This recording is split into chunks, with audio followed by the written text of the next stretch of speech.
Spalnice so v slovenskih nepremičninah večinoma prostori majhnih kvadratur.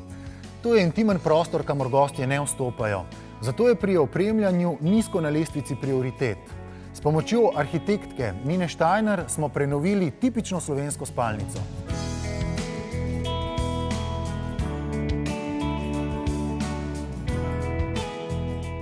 Gospa Nina, kakšna je tipična slovenska spalnica?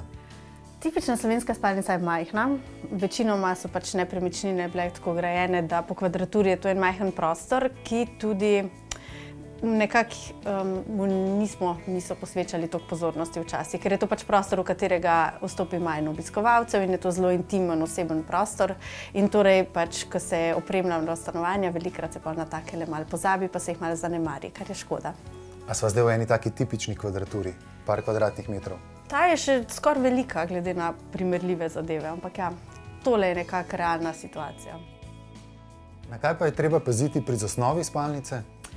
Zdaj stremimo k temu, da prostor ne deluje natlačen, se pravi, da se izogibamo uporabi nekih megalomanskih velikih kosov, ki prostor zaprejo in mu ne pustijo dihati. Se pravi, tukaj smo lahko zelo kreativni z nekimi shranjevalnimi površinami, recimo postelja, ki se dvigne in se s tem izognemo nekim ogromnim omaram in predalnikom in takim zadevam. Pač pustimo prostoru, da diha. No, ampak ta spalnica se je neki večji omari težko ognila, ne? Ker nekaj moramo stvari dati. Tako, in v tem primeru pač naj bo omara čim bolj vizualno nevtralna, da zgleda, kot da je ni. Se pravi, zberemo svetle barve, nežne teksture, ja. Pomemben vidik oblikovanja spalnice je svetloba. V prostoru moramo imeti zagotovljeno močno generalno osvetlitev, ki jo dopolnimo s sproščujočo ambientalno osvetlitvijo. Ob postelji pa poskrbimo tudi za diskretno bralno osvetlitev. En pomemben detajl v spalnici so tudi zavese, ki jih uporabljamo za zagotavljanje zasebnosti. Tule recimo v tem prostoru imamo francosko okno, skozi katerega vidimo čez cesto sosede. Tako da so te zavese res zelo dobrodošle in pa tudi zatemnitveno funkcijo imajo. Če recimo želimo spati podnevi, je to ena zelo dobrodošla lastnost zaves. Seveda pa naj se barvno in nekako po teksturi poklopijo z ostalimi elementi v prostoru.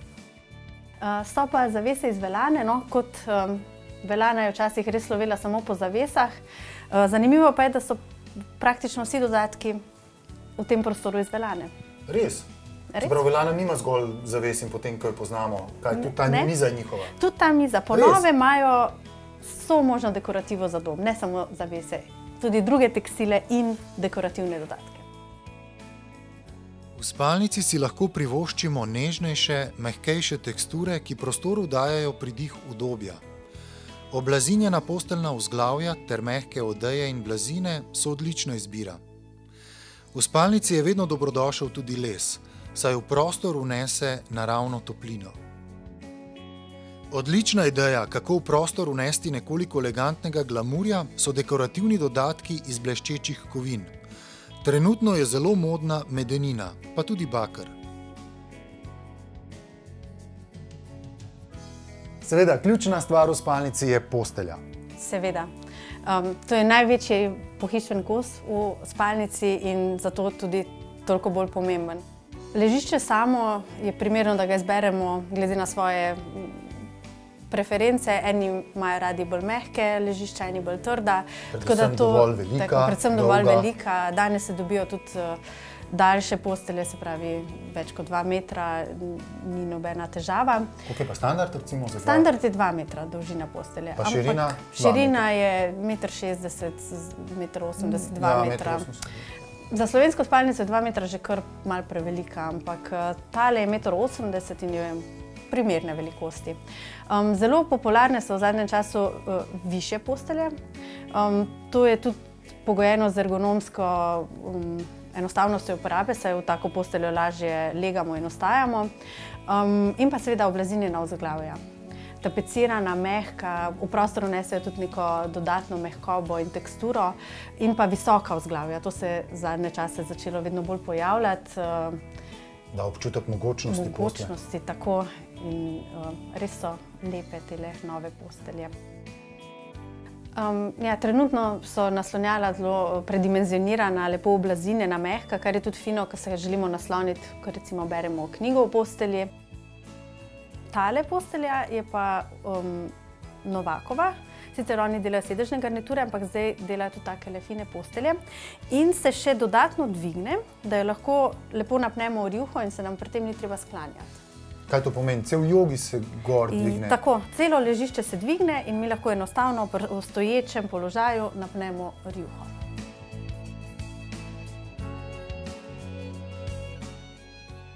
Izbor ležišča je pa zelo osebna stvar uporabnika.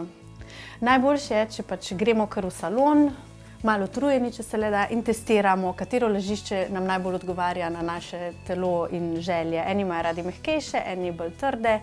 Pač treba je probati in se odločiti. Tukaj v naši spalnici smo pa uporabili dve ločeni ležišči blagovne znamke Slovenska postelja, ki sta narejene iz konoplje, kar je novost na našem trgu. Konoplja je pridelana pri nas v Sloveniji, brez pesticidov in umetnih gnojil, tako da je zelo naravna in prijetna za uporabo, zelo zračna, diha. Tudi je primerna za alergike, ker je odporna proti pršicam in tudi vodi. V čem je pa prednost, da sta ležišči dve, ne pa eno samo veliko? V primeru, da sta uporabnika postelje dva, je fino imeti dve ločeni ležišči, od katerih vsako odgovarja pač posameznemu uporabniku.